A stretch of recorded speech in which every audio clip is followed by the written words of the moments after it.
Հայաստանի Հանրապետության պետական բյուջեի առանձին ծրագրերի խնայողությունների հաշվին հավելյալ 12.6 միլիարդ դրամ կտրամադրվի հիփոթեկային վարկերի տոկոսների մարման նպատակով եկամտահարկի վերադարձի համար։ Պետական եկամուտների կոմիտեի նախագահ Էդուարդ Հակոբյանը կառավարության նիստում ներկայացնում է որոշումը պայմանավորված է հիփոթեկային վարկի վճարված տոկոսների գումարի վերադարձի ծրագրի շահառուների թվի ավելացմամբ։ 25 թվականի հունվարի 1-ից գիտենք բոլորս, որ ուժի մեջ են մտել հիփոթեկային վարկի տոկոսների մարմանն ուղղվող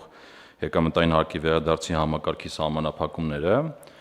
եւ այդ սահմանափակումները իլերում են պատմական դինամիկայի, բերել են մի իրավիճակի, որ շահառուների թվականակը ավելացել է կտրուկ, հատկապես 24 թվականի վերջին, երբ որ արդեն պետական բյուջեն ընդունված էր։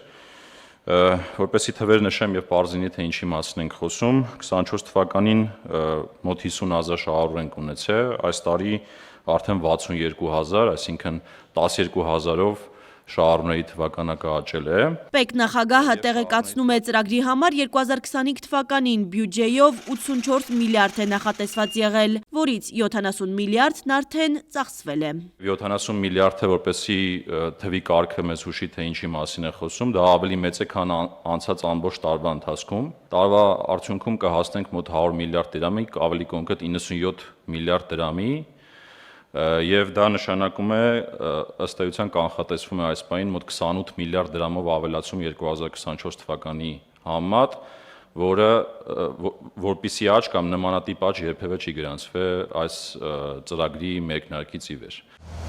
Ջերմատնային տնտեսությունների աջակցության ծրագիրը դադարեցնելու փոխարեն էկոնոմիկայի նախարարը գործադիրին առաջարկում է շարունակել ոլորտի աջակցության ծրագիրը, բայց նոր պայմանով սուբսիդավորվող տոկոսադրույքը նվազեցնել 2%-ով։ Պայմաններն ուժի մեջ կմտնեն 2026 թվականի հունվարի 1-ից,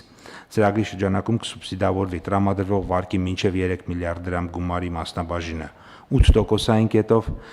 տրամադրվող վարկի 3-ից 9 միլիարդ դրամի գումարի մասնաբաժինը 7%-ային կետով, տրամադրվող վարկի 9 միլիարդ դրամից ավել մինչև 15 միլիարդ դրամ գումարի մասնաբաժինը 6%-ային կետով։ Հիշեցնեմ, որ ծրագրով սահմանված է նաև 12 ամիս վարկի մայր գումարի եւ տոկոսագումարների արտոնյալ ժամկետ, վարկի մարման ժամկետը 8 տարի է։ Փոխվարչապետ Մհեր Գրիգորյանին հետաքրքրում է։ Հիմա այս արտադրանքը ինքը այնուամենայնիվ մոնոշուկայի արտադրանք է, թե ինքը մրցունակ է եւ կարող է արտահանվել ենթադրենք եվրոպական երկիր։ Նախարար Պապոյանն արձագանքում է։ Մեր ծրագրերը կենթանի օրգանիզմ են, մենք եթե տեսնում ենք, որ ինչ-որ process գնում է լավ կամ վատ սպասվածից, համապատասխան փոփոխություններ ենք անում։ Մի քանի տվյալ, եթե կարելի է նշեմ, այսօր Հայաստանում կա 1500 հեկտար ջերմոց եւ ջերմատուն, որից ժամանակակից տեխնոլոգիաներով ավելի քան 300 հեկտարն է։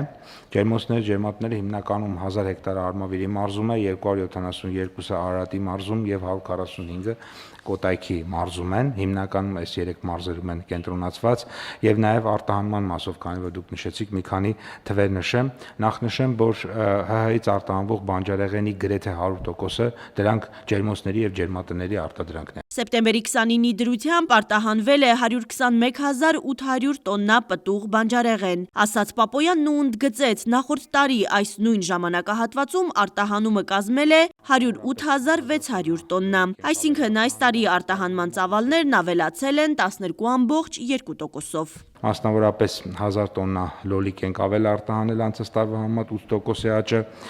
4500 տոննա պղպեղ ենք ավել արտահանել 59%-ի աճը, սմբուկը ուրեմն 800 տոննա ենք ավել արտահանել 80%-ի աճը, ծաղիկը երկու ձևով ասեմ, կա հատով ավել արտահանվող 3.1 միլիոն հատ մի կոդի տակ, դա այստեղ աճը համեստ է 5.3% եւ ուրեմն 800 տոննայով արտահանվող դեպքում այստեղ աճը 160%։ Կառավարությունը հավանություն տվեց նաև Հայաստանի Հանրապետության կառավարության եւ Գերմանիայի Դաշնային Հանրապետության կառավարության միջև հայտագրերի փոխանակման ձևով կնքվող տեխնիկական համագործակցության մասին համաձայնագրի ստորագրմանը։ Սա գրանտային օժանդակություն է, վարկային միջոցներ չեն։ Մասնավոր տնտեսության զարգացում եւ նախնական եւ միջին մասնագիտական կրթություն Հայաստանում մինչեւ 6.1 միլիոն եվրո Կենսակայուն էներգետիկա հանուն Հայաստանի համայնքների կլիմայադիմացկուն զարգացմանը մինչև 6.1 միլիոն եվրո, Հայաստանի համայնքների ինտեգրված զարգացում մինչև 3.1 միլիոն եվրո, ուսումնասիրությունների եւ մասնագետների հայաստանյան ֆոնդեր մինչև 0.3 միլիոն եվրո։ Այսպիսով, ԳԴՀ կառավարությունը համաձայնագրի առաջին կետով ներկայացված վերոնշյալ 4 ծրագրերի իրականացման համար տրամադրում է անձնակազմային եւ դրամային ու ոչ դրամական ծառայություններ ընդհանուր 15.6 միլիոն եվրո արժեքով։ Էկոնոմիկայի նախարարը հավելեց, Հայաստանը շահագրգռված է ընդլայնել եւ ամրապնդել Գերմանիայի հետ համագործակցությունը քաղաքական, առևտրատնտեսական, գիտակրթական, մշակութային եւ փոխադարձ հետաքրքրություն ներկայացնող այլ ոլորտներում, ինչպես երկկողմ, այնպես էլ բազմակողմ ձևաչափով։ Հասմիկ Ֆահրադյան, Արմալուր։